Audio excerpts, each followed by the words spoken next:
What's up guys, Houndish here, and today we're jumping in with a quick Destiny 2 news update. And of course it is Thursday, so we've got this week at Bungie. And it's safe to say the Twab portion of today's conversation isn't an absolutely massive one, but of course earlier we did have the reveal for Stasis in Beyond Light and some new info about Xbox Series X. So they touch on that, but also they're going to be running a developer deep dive for the Prophecy Dungeon live on Bungie's Twitch channel next week. They talk about Beaver error codes that they've been solving on PC in particular, Twitch Prime rewards that are going live right now. Of course there are the usual known issues. They also speak about a Destiny cookbook and a couple of other things in this video, as well as some light interview segments with Luke Smith following today's reveals. So we'll round it up in this one guys. If you do enjoy it, a rating below helps us out. But now let's get into it.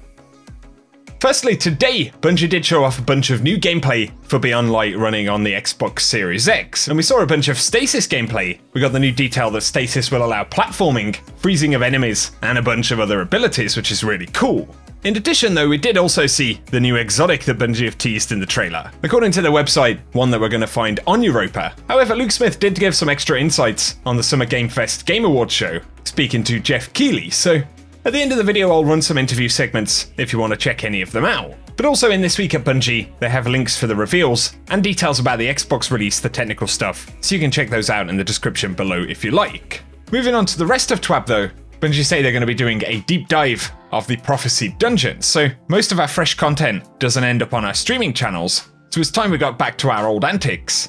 And next week, your host will be the freshest face on the community team, Nicole. And Nicole and the team are going to be jumping into the Prophecy Dungeon on Tuesday, July 28th at 10 AM Pacific live on Twitch for a developer deep dive.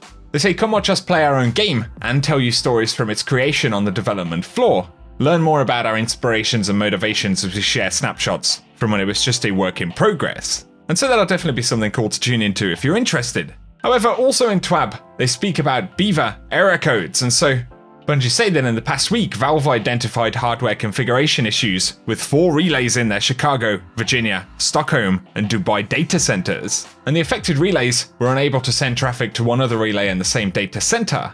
And so for folks especially in those affected areas, they're saying that Beaver error codes are now subsiding. And of course they are continuing to look into various different issues like that in the game. They say here that they've extended the Twitch Prime rewards, and that's for this month, presumably more stuff that we're going to see into the future. But if you do have an active subscription to Amazon Prime, or indeed Twitch Prime, then you can pick up the Tractor Cannon, as well as the Machinist's Trove Ornament, the Shadow Trespass exotic ship, and the Cavalcade Legendary Sparrow in this month's Prime bundle. You can get more details about that in the Twab that I'll link down below, as well as the official Destiny cookbook, which is certainly an interesting idea, and they've got the links for that in the Bungie store in the blog as well.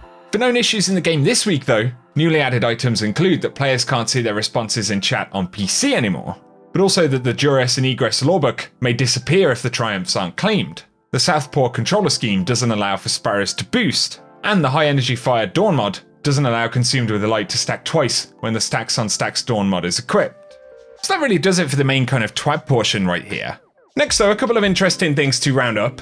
But on Raid Secrets, somebody pointed out that they found double XP bonuses, and these are listed in the database applying to the Artifact and Season Pass. We're not entirely sure when these were actually added, but we can see double XP, Artifact progression is currently doubled for a limited time, and then another bonus for the Season Pass as well. And one of the interesting things pointed out in the comment section is that in Twab last week, with the extension of this season, they listed Valor bonuses, Infamy bonuses, and Redacted bonuses coming later on this season to help players catch up. So maybe we will see a bonus to XP applied to the Season Pass and to the Artifact, and of course, with the Artifact that'll primarily be useful for actually gaining Artifact power levels. Isn't something that we're guaranteed to get just yet, but I thought it was interesting that they've showed up in the database, and it could be something to look out for a bit later on this season. Couple of things here, but players mentioned that they'd love to see the post-PvP reward screen come back, and Cosmos said that it's been mentioned, but they're going to let the team know that it's still being asked for.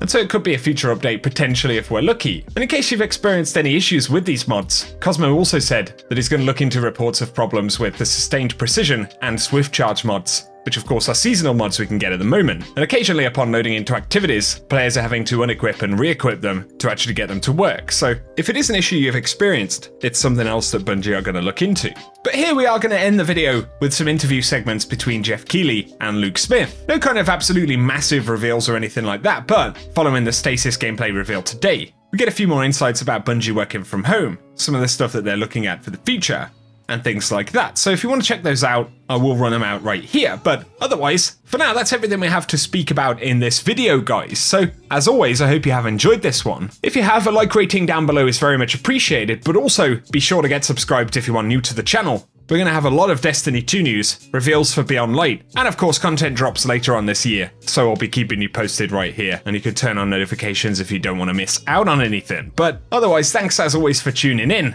and I hope you guys have an awesome day. So something like, you know, Stasis, tell us a bit about that. Is that something that is obviously impacts the next 3 in a way, but are you thinking that far ahead of like how the gameplay is going to change each year, yes, or how do you map it out?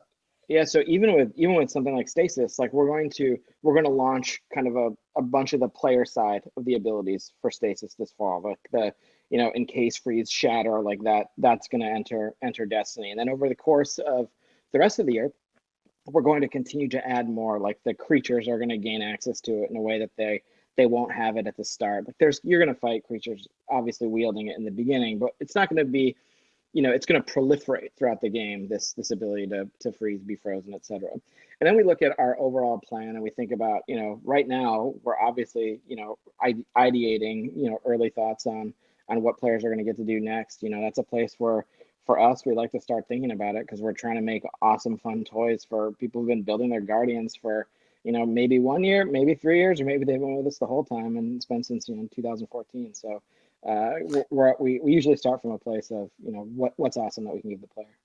Are we going to see more live events in game? I assume that's on the roadmap, and those are really hard to do, and it was awesome that you guys were able to accomplish that. How does that factor into kind of your roadmap for Destiny from a content perspective?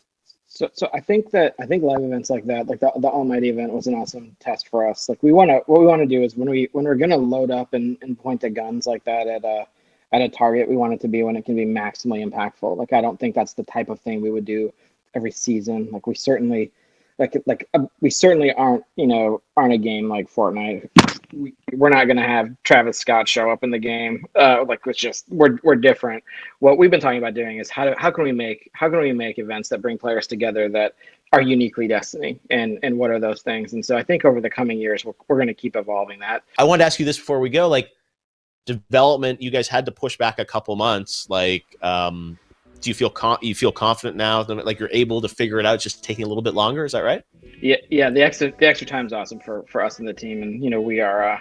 I think we're gonna use it to the fullest degree that we can, and it's given us time to work a little harder on things like Stasis, and you know try to get that experience of playing through the Beyond Light campaign, you know, to the place that we want it to be, and also do all of it while checking in remotely from VPNs.